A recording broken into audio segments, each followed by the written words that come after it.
Makanya apa yang terjadi daripada Sayyidina Umar bin Khattab, beliau mengatakan inna lillah, inna lillah. Aku ketinggalan sholat berjamaah, ini musibah bagiku, kata Sayyidina Umar bin Khattab. Aku ketinggalan sholat berjamaah hanya gara-gara urusan kebun kurma, maka apa tebusan daripada dosa, kata beliau. Aku ketinggalan sholat berjamaah gara-gara kebun kurma, maka sebagai tebusan daripada dosaku, kebun ini akan aku berikan, akan aku wakafkan kepada umat Islam sebagai tebusan dosa aku, kata Sayyidina Umar bin Khattab, saudara.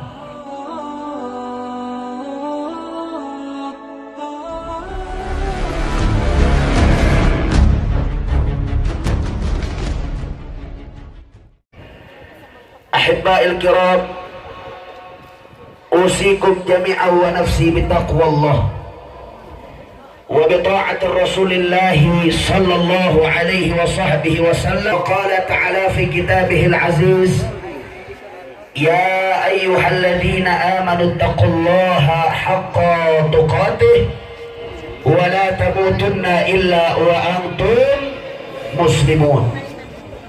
Wa qala nabiyukum sayyiduna Muhammadun sallallahu alaihi wa sahbihi wa sallam, alaika bitaqwallah fa innaha jima'u kulli khair. Sadaqallah wa sadaqa Rasulullah sallallahu alaihi wa sahbihi wa sallam, faballagha ar-risalah wa adda al-amanah wa nasaha al-ummah wa jahada fi sabilillahi haqqa jihadih. فنسأل الله سبحانه وتعالى أن يجعلنا جامعا من المتقين، آمين، ويدخلنا جنته جنة النعيم بحق سيد المرسلين، والحمد لله رب العالمين. تقبل الله منا ومنكم فتقبل يا كريم.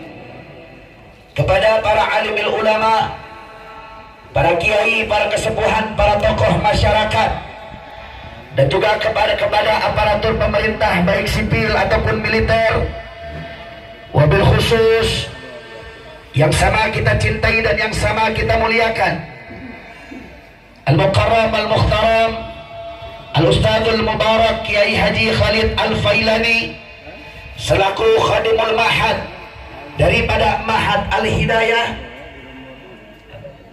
Hidayatul Ilham, ya Rabbal Alamin. Ahibba'il kiram, setelah puja dan puji syukur, kita panjatkan mutlak bagi Allah Jalla Jalaluh.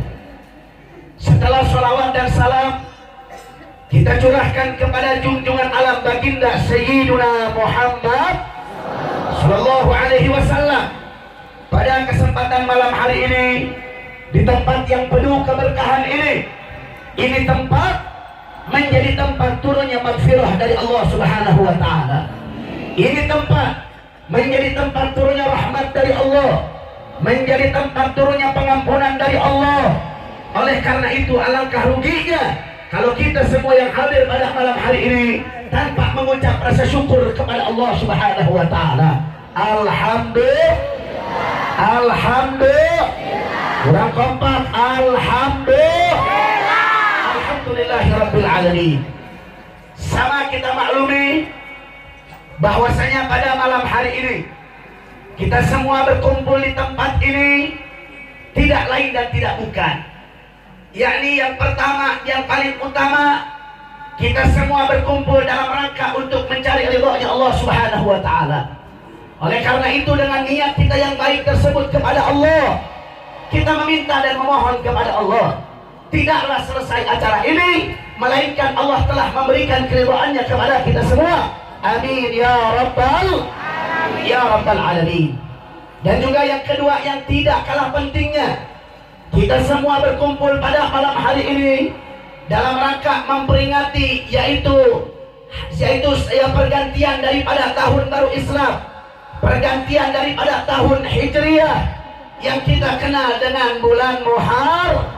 Muharram. Nah, ibail kiram, para ulama mengatakan bulan Muharram adalah bulan yaitu syahrul istighfar, bulannya istighfar, sehingga yaitu diumumkan kemudian dihimbau kepada umat ketika masuk bulan Muharram maka hendaknya memperbanyak istighfar kepada Allah Subhanahu wa taala. Karena kenapa? Bulan Muharram adalah salah satu bulan yang suci yang Allah sucikan. Bulan Muharram juga masuk ke dalam istilah yang sering kita dengar, Ashhurul Hurum, yakni bulan yang suci, bulan yang haram, bulan yang penuh keberkahan, bulan yang penuh rahmat dari Allah Subhanahu wa taala. Sehingga keempat bulan tersebut Allah mengharamkan ada pertumpahan darah di dalamnya. Allah mengharamkan adanya yaitu pertikaian di dalamnya. Ketika masuk daripada keempat bulan yang suci ini, apa saja bulan yang empat suci tersebut? Pertama yaitu bulan Rajab, kedua bulan Sya'ban, ketiga bulan Ramadan, dan terpisah satu yaitu bulan Muharram. Nah saudara, bagaimana keistimewaan daripada bulan Muharram? Bahwasanya hampir seluruh para nabi dan rasul mereka tidak bisa dipisahkan dengan bulan Muharram, saudara. Banyaknya kejadian para nabi, banyaknya kejadian para rasul, seperti Nabi Adam alaihissalam ketika diterima taubatnya oleh Allah, yaitu pada bulan Muharram. Sehingga pada saat bulan Muharram tersebut, apa yang menyebabkan Nabi Allah Adam diterima taubatnya oleh Allah?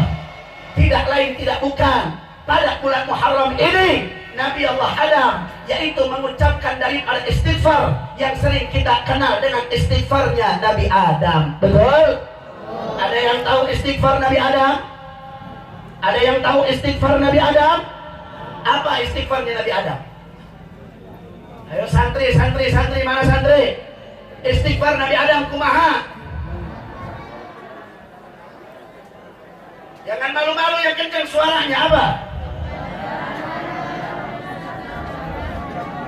Wa tarhamna lanakunanna minal khasirin. Itu adalah istighfarnya Nabi Allah Adam alaihissalam. Dan juga begitu pula selamatnya Nabi Allah Yunus alaihissalam dari perut yaitu ikan nun.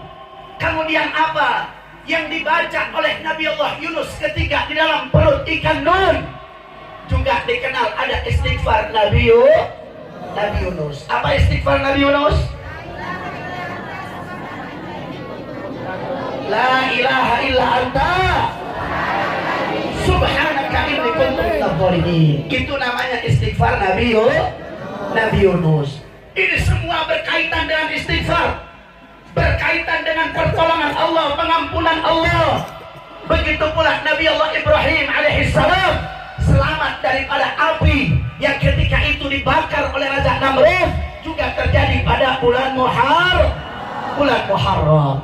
Jadi saudara, Muharram ini banyak kejadian yang luar biasa, banyak kejadian yang begitu sakral, banyak kejadian yang begitu istimewa, sehingga hendaknya kita ketika masuk kepada bulan Muharram, kita harus memperbanyak istighfar yang paling bagus yaitu yang sering kita dengar, Sayyidul Istighfar. Bagaimana bunyinya Sayyidul Istighfar? Ayo baca semua. Allahumma anta rabbi khalaqtani wa wa'dika abu'u laka wa abu'u bidhanbi faghfir li fa innahu la yaghfiru dhunuba. Baca 3 kali. Allahumma anta rabbi khalaqtani wa ana ala ahdika wa wa'dika mastata'tu abu'u laka bi ni'matika alayya fa innahu la yaghfiru illa anta. Allahumma anta rabbi.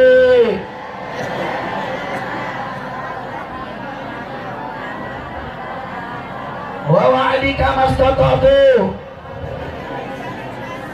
abu'u laka bi ni'matika alayya faghfir li fa innahu la yaghfiru illa anta. Mudah-mudahan segala dosa-dosa kita Allah ampuni, amin. Segala hajat-hajat kita Allah kabulkan, amin.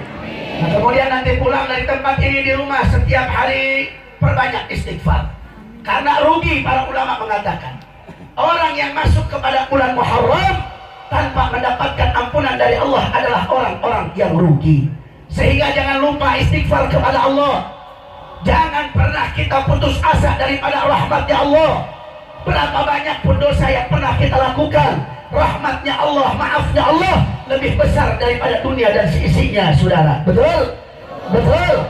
Walaupun masih sering maksiat, walaupun masih sering melakukan munkarat, dhalalat, sayyi'at, mukhalafat, tapi jangan pernah ketika melakukan maksiat ingat kepada Allah, baca istighfar kepada Allah Subhanahu wa taala. Jangan sampai kalah banyak dengan maksiatnya. Maksiatnya banyak, istighfarnya harus lebih banyak. Betul? Betul. Mudah-mudahan kita dapat ampunan dari Allah Subhanahu wa taala. Amin ya rabbal alamin. Nah, saudara, yang ingin saya sampaikan pada malam hari ini berkaitan dengan bulan Muharram, bahwasanya di dalam kitab Al-Fiqhu Sirrah An-Nabawiyah yang dikarang oleh Syekh Sa'id Ramadan Al-Buti Syahidul Mihrab, beliau mengarang satu kitab judulnya Fiqh Sirrah An-Nabawiyah. Dijelaskan di dalam kitab tersebut bahwasanya Muharram yaitu tahun baru Islam diambil daripada sejarah hijrahnya Nabi. Nah, akan tetapi saudara, menurut para ahli sejarah, menurut para ahli sirah, dan juga dikatakan dalam kitab tersebut oleh Syekh Sa'id Ramadan Al-Buti, bahwasanya kejadian hijrahnya Nabi Muhammad itu bukan terjadi pada bulan Muharram. Sepakat semua para ulama, sepakat semua para ahli sejarah. Apa mereka mengatakan? Bahwasanya hijrahnya Nabi dari kota suci Mekah menuju ke kota Madinah itu terjadi pada bulan Rajab. Jelas apa tidak? Jelas apa tidak? Jadi hijrahnya Nabi itu pada bulan Rajab. Nah, kemudian pertanyaannya, kenapa yaitu Nabi hijrahnya bulan Rajab, kemudian pergantian tahunnya bulan Muharram? Nah, saudara, nama Muharram, bulan Muharram ini sudah dikenal oleh bangsa Arab sebelum hijrahnya Nabi Muhammad. Muharram itu adalah tahunnya dari orang-orang Arab, sehingga saudara, pada ketika saat tahun Nabi Muhammad hijrah diambil pada titik nolnya yaitu bulan Muharram, maka pada tahun tersebut dinamakan sebagai tahun 1 Hijriyah. Betul? Kira-kira jelas atau tidak? Jelas atau tidak? Jadi kalau ada yang nanya hijrahnya Nabi terjadi pada bulan apa? Jawab yang kompak, hijrahnya Nabi terjadi bulan apa? Terjadi bulan apa? Betul. Kenapa kok Muharram yang dikatakan sebagai pergantian tahun? Karena Muharram adalah titik nol, yaitu pergantian tahun di bangsa Arab. Betul? Kira-kira jelas atau tidak? Jelas atau tidak? Nah, yang ingin saya sampaikan saudara, bahwasanya dikatakan dalam kitab Fiqh Sirrah An-Nabawiyah tersebut oleh Syekh Sa'id Ramadan Al-Buti, beliau mengatakan ketika Nabi Muhammad hijrah dari kota Mekah ke kota Madinah, disitulah Nabi Muhammad pertama kalinya mendirikan negara Islam pertama di dunia, saudara. Jadi berdirinya negara Islam pertama yaitu saat Nabi hijrah dari Makkah ke kota Madinah. Jelas apa tidak? Jelas apa tidak? Jadi pertama kali ada negara Islam yaitu saat Nabi hijrah di kota Madinah. Nah, kemudian saudara, Ketika Nabi mendirikan negara Islam pertama di dunia, Nabi membangun negara tersebut dengan 3 asas, saudara, dengan 3 dasar, dengan 3 prinsip. Yang pertama yang Nabi lakukan adalah binaul masjid. Apa itu binaul masjid? Nabi Muhammad pertama kali mendirikan negara Islam, yang pertama kali Nabi bangun bukan gedung MPR, bukan gedung DPR, saudara. Yang pertama kali Nabi bangun, Nabi membangun masjid. Kira-kira jelas apa tidak? Jadi Nabi mendirikan negara Islam ada 3 dasar, ada 3 asas. Pertama, binaul atau membangun masjid. Nah, mari kita buka sejarah tentang saat Nabi membangun masjid, saudara. Ketika saat itu Nabi alaihi salatu wassalam, beliau hijrah dari Mekah ke kota Madinah atas perintah dari Allah. Jelas apa tidak? Jelas apa tidak? Jadi keinginan hijrah itu bukan keinginan Nabi, tapi hijrahnya Nabi itu merupakan keinginan Allah. Jadi jelas apa tidak? Nah, ini untuk mengkanter, saudara, untuk menjawab pertanyaan-pertanyaan orang kafir, orang liberal, orang orientalis yang mereka mengatakan Nabi Muhammad hijrah itu karena takutlah, karena ingin pengikutlah, karena ingin jabatanlah, karena ingin wanita lah.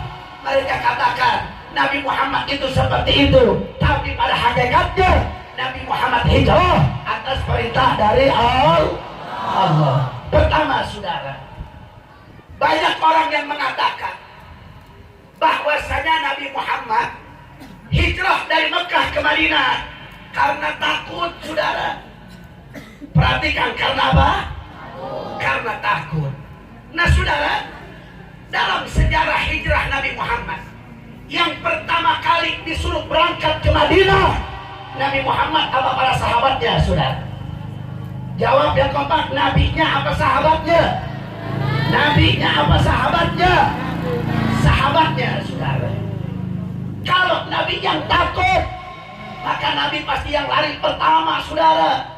Nabi bakal lari duluan. Oleh sebab itu Nabi hijrah bukan karena takut, saudara.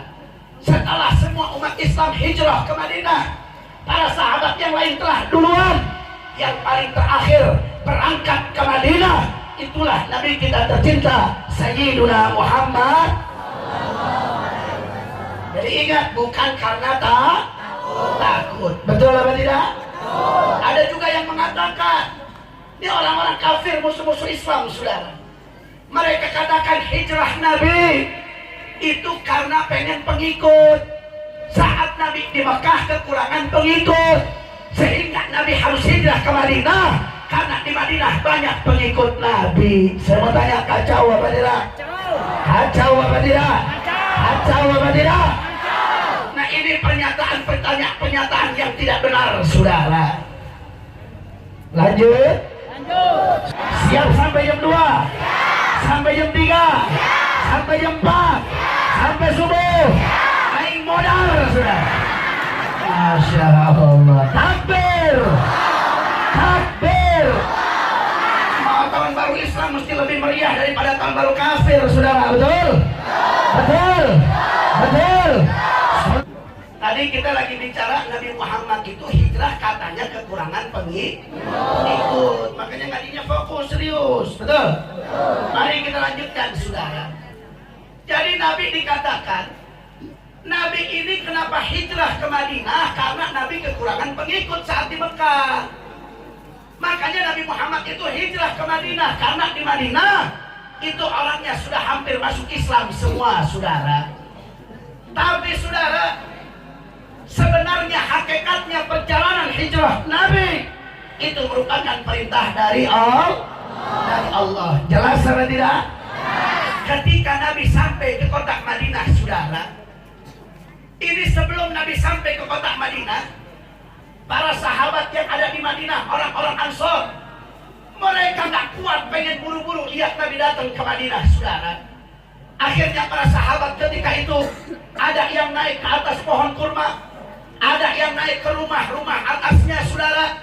Mereka melihat dari kejauhan, sudah tidak sabar pengen lihat Nabi Muhammad masuk ke kota Mekah.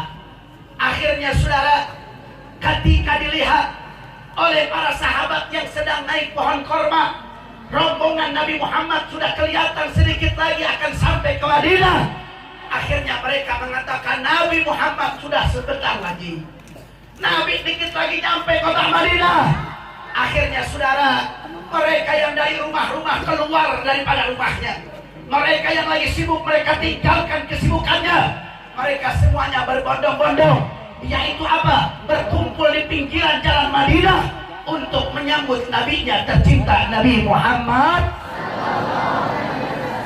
Sambil Nabi Muhammad berjalan, saudara, mereka para orang-orang Ansor melantunkan syair-syair yang indah untuk apa yang mereka lantunkan. Mereka menyambut Nabi Muhammad dengan lantunan syair Tola'al badru alaina, Tola'al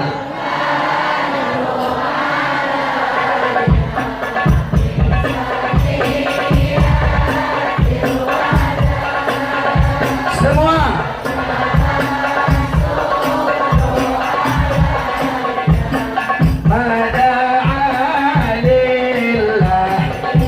Lebih kompak semua.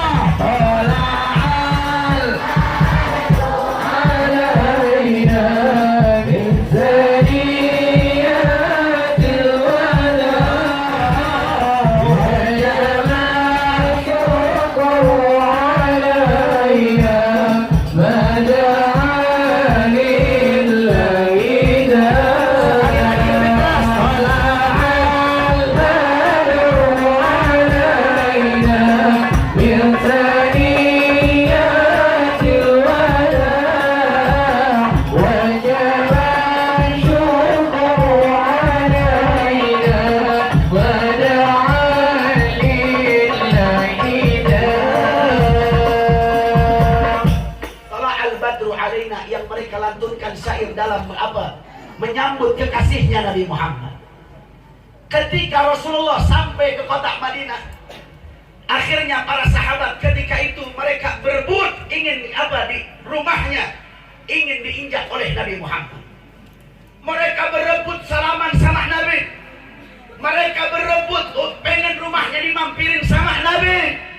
Saudara, jangankan Nabi Muhammad yang datang ke kampung kita, kadang-kadang kalau ada ulama nyampe ke kampung kita, pengen gak rumah kita dimampirin? Pengen gak rumah kita dimampirin? Ini bukan lagi ulama, Sayyidul Ulama.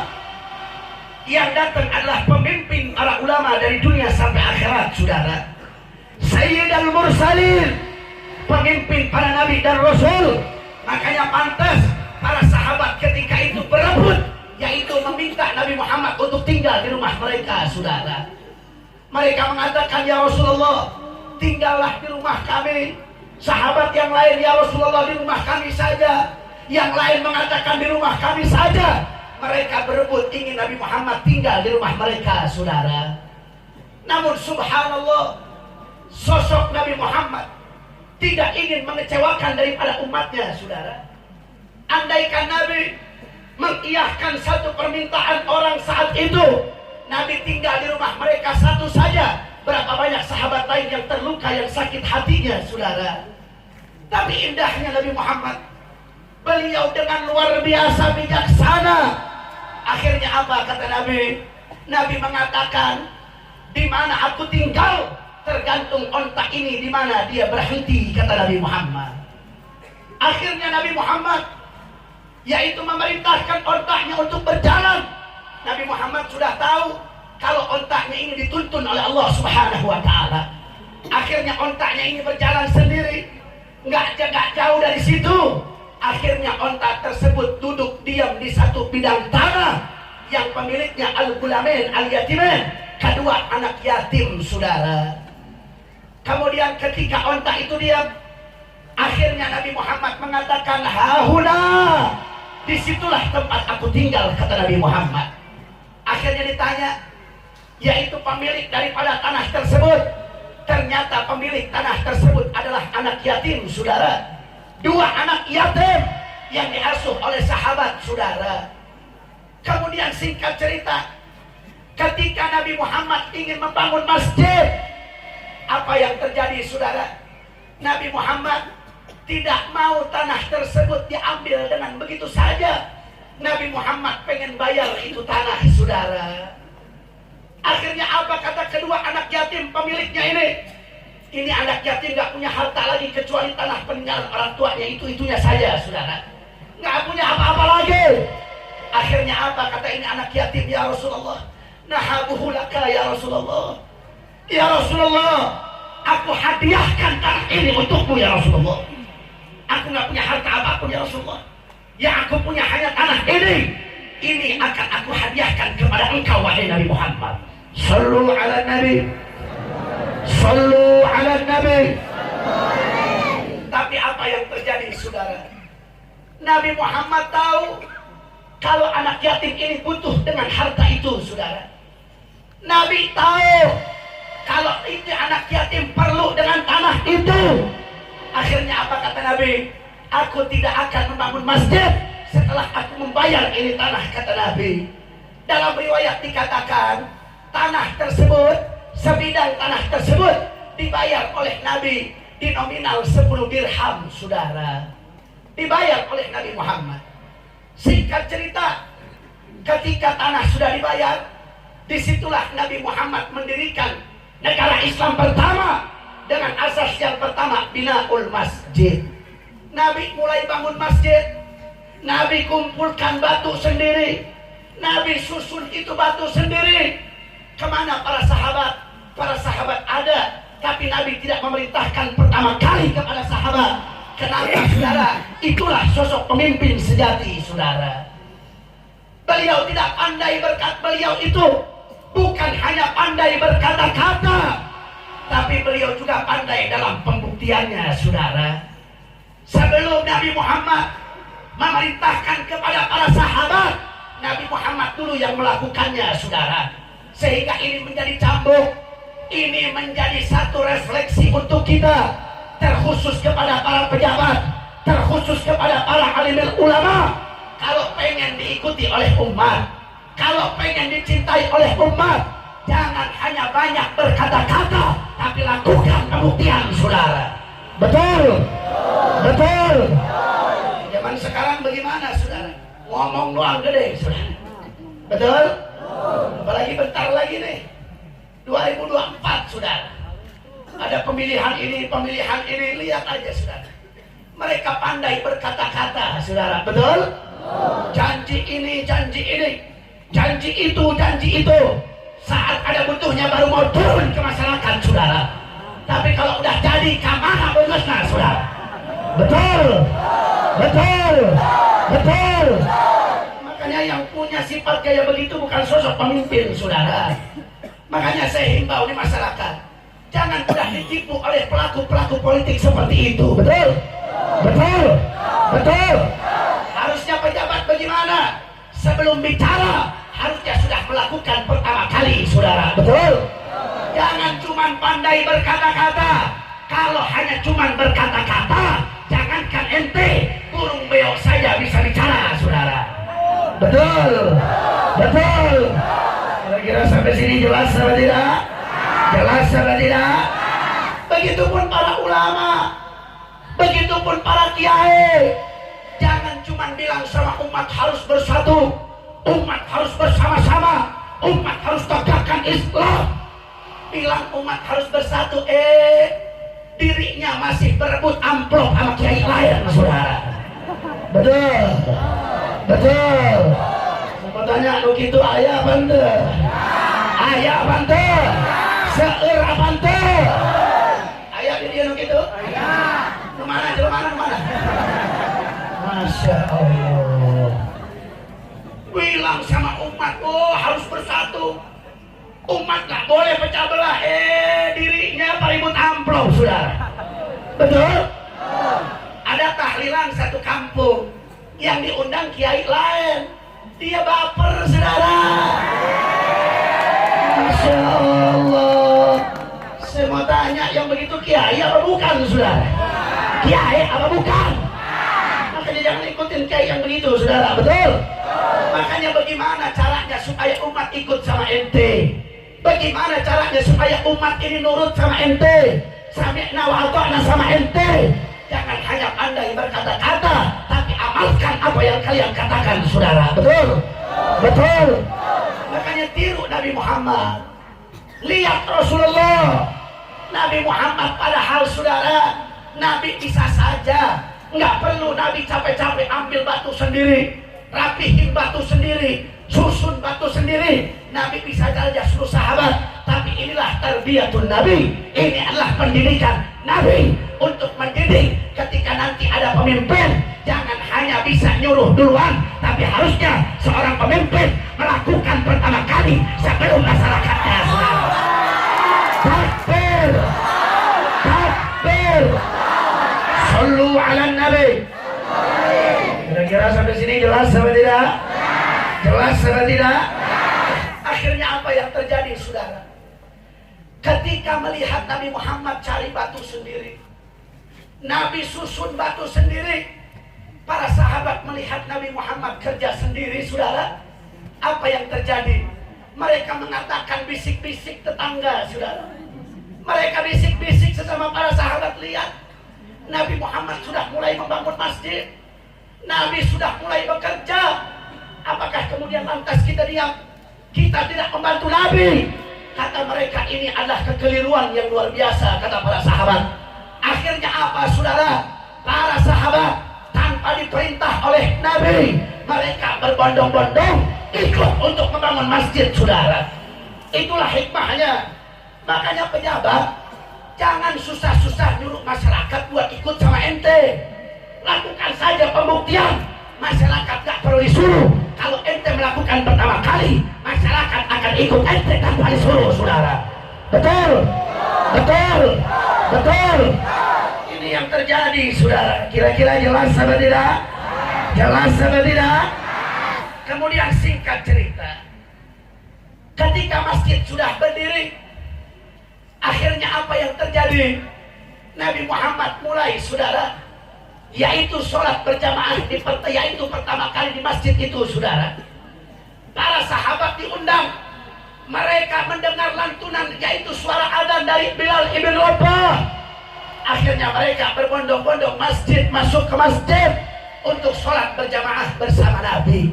Jadi yang dibangun itu namanya Masjid Nabawi.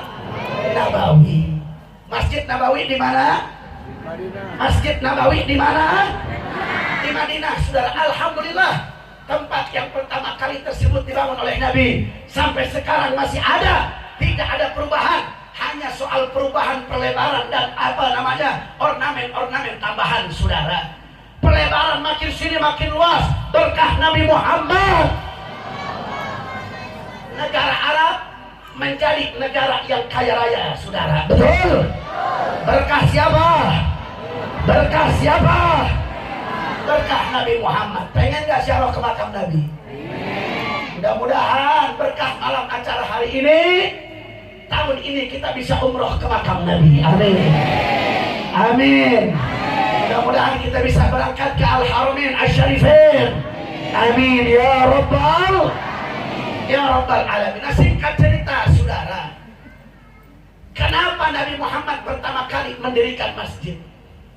Sehingga masjid tersebut menjadi tempat itu musyawarah besar bagi kaum muslimin saat itu, saudara. Tempat pergerakan, tempat perjuangan untuk menerapkan syariat Islam, untuk berjuang di jalan Allah. Markasnya adalah masjid. Betul apa tidak? Betul apa tidak? Pokoknya Nabi segala sesuatu apapun dimusyawarahkan di masjid, saudara. Dimusyawarahkan di situ. Ini masjid jadi tempat perkumpulan. Setiap hari para sahabat berkumpul sehari 5 kali di dalam waktu sholat. Makanya penting, saudara, sholat berjamaah adalah yang paling utama. Betul? Betul? Kenapa hikmahnya Nabi bangun masjid? Karena Nabi mulai untuk mempersatukan umat, saudara. Nabi mempersatukan umat lewat membangun masjid. Karena di masjid satu hari 5 kali umat Islam kumpul di masjid untuk melaksanakan sholat yang 5 waktu. Betul? Betul? Kemudian apa saudara? Hikmah daripada Nabi membangun masjid, ketika sholat dimulai, semua di saat itu mereka berjajar dengan shofnya masing-masing. Di situ tidak ada perbedaan status sosial, saudara. Mau pejabat, mau rakyat, mau orang kaya, mau orang miskin, semuanya kalau sholat tidak dipisahkan shofnya, saudara. Betul? Ini yang Nabi terapkan. Makanya Madinah menjadi negara hebat. Negara Islam pertama itu menjadi maju pesat. Kenapa? Karena tidak ada perbedaan status sosial, saudara. Oleh karena itu, jangan harap Indonesia mau maju. Jangan harap Indonesia mau sejahtera. Jangan harap Indonesia mau berkembang kalau perbedaan status sosial masih dibicarakan dan menjadi perbincangan di masyarakat, saudara. Betul apa tidak? Betul apa tidak? Makanya Nabi cerdas, Nabi pintar. Nabi bangun masjid, Nabi kumpulkan umat Islam. Di situ berkumpul persatuan umat Islam. Tidak ada perbedaan status sosial. Akhirnya wasilah itu perkembangan pesat yang didapatkan oleh Nabi saat di Madinah, saudara. Takbir, takbir. Berarti kalau begitu Nabi cerdas tidak? Nabi cerdas tidak? Nabi hebat tidak? Takbir. Sallu ala Nabi.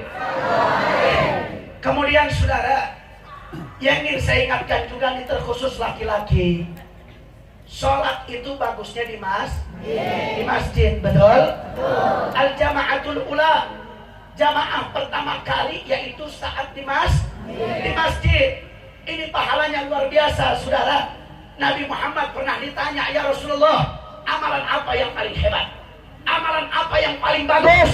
Nabi mengatakan tidak ada amalan yang paling hebat kecuali apa? As-salatu fi waktiha, sholat pada saat waktunya telah tiba, apalagi di masjid 27 kali lipat dibandingkan sholat sendiri, saudara. Betul? Betul? Nah saudara, berkaitan dengan sholat berjamaah di masjid, ini luar biasa. Banyak kejadian yang menarik. Apa yang terjadi kepada Al-Imam Khatim Al-Asad, kemudian apa yang terjadi kepada Sayyidina Umar bin Khattab. Ketika itu saudara, Sayyidina Umar bin Khattab pernah satu kali ketinggalan sholat berjamaah di masjid, saudara. Kenapa? Karena Sayyidina Umar sedang sibuk di kebun kurmanya. Karena saat itu belum ada speaker, belum ada, saudara. Speaker lain speaker, saudara. Saat itu belum ada speaker. Akhirnya ketika itu Sayyidina Umar bin Khattab ketika sedang sibuk di kebun kurmanya, ketika pulang lihat sholat berjamaah di masjid sudah selesai, saudara. Akhirnya apa yang terjadi? Daripada Sayyidina Umar bin Khattab, beliau mengatakan inna lillah, inna lillah. Aku ketinggalan sholat berjamaah. Ini musibah bagiku, kata Sayyidina Umar bin Khattab. Aku ketinggalan sholat berjamaah hanya gara-gara urusan kebun kurma. Maka apa tebusan daripada dosa, kata beliau. Aku ketinggalan sholat berjamaah gara-gara kebun kurma. Maka sebagai tebusan daripada dosaku, kebun ini akan aku berikan, akan aku wakafkan kepada umat Islam sebagai tebusan dosa aku, kata Sayyidina Umar bin Khattab, saudara. Kira-kira luar biasa atau tidak? Ketinggalan sholat gara-gara sibuk di kebun. Kebunnya diwakafin buat umat Islam, saudara. Ayatnya di dino kita. Ayatnya di dino kita. Ayatnya. Boro-boro, saudara. Kadang-kadang kita, saudara, kalau udah di kebun masa bodoh sama waktu sholat, saudara. Betul? Pokoknya mah ngebon we geus. Mau ketinggalan sholat masa bodoh. Betul? Ayatnya nu kitu. Ayatnya nu kitu. Nu mana jelema mana? Masya Allah. Inna lillahi. Sayyidina Umar, saudara, nggak mau dibebankan oleh dunia untuk ibadah kepada Allah. Kalau ada perkara dunia yang membebankan dia, menjadi penghalang dia untuk mendapatkan pahala, dunia tersebut ditinggalkan oleh dia, saudara. Ini namanya iman yang kuat, takwa yang hebat. Kalau kita mendingan ketinggalan sholat daripada ketinggalan kebun, saudara. Betul apa enggak? Betul apa enggak? Anu penting mah keur panen mah masa bodoh sholat mengkewe. Aya teh nu kitu. Aya teh nu kitu. Inna lillahi. Begitu pula yang dialami oleh Al-Imam Khatim Al-Asam. Apa yang beliau alami, saudara? Imam Khatim Al-Asam pernah juga ketinggalan sholat berjamaah di masjid, saudara. Akhirnya apa yang terjadi? Imam Khatim Al-Asam begitu ketika ketinggalan sholat berjamaah, akhirnya ada satu ulama, saudara, datang ke rumahnya mengatakan bela sungkawa sama Imam Khatim Al-Asam, saudara. Ya Imam, turut bela sungkawa. Kenapa? Kata Imam Khatim Al-Asam, tidak ada anakku yang meninggal, nggak ada yang meninggal. Kenapa tiba-tiba engkau datang ini apa mengucapkan bela sungkawa? Apa yang terjadi kepadaku? Ya Imam Khatim, engkau ketinggalan sholat berjamaah satu kali, ya Imam Khatim.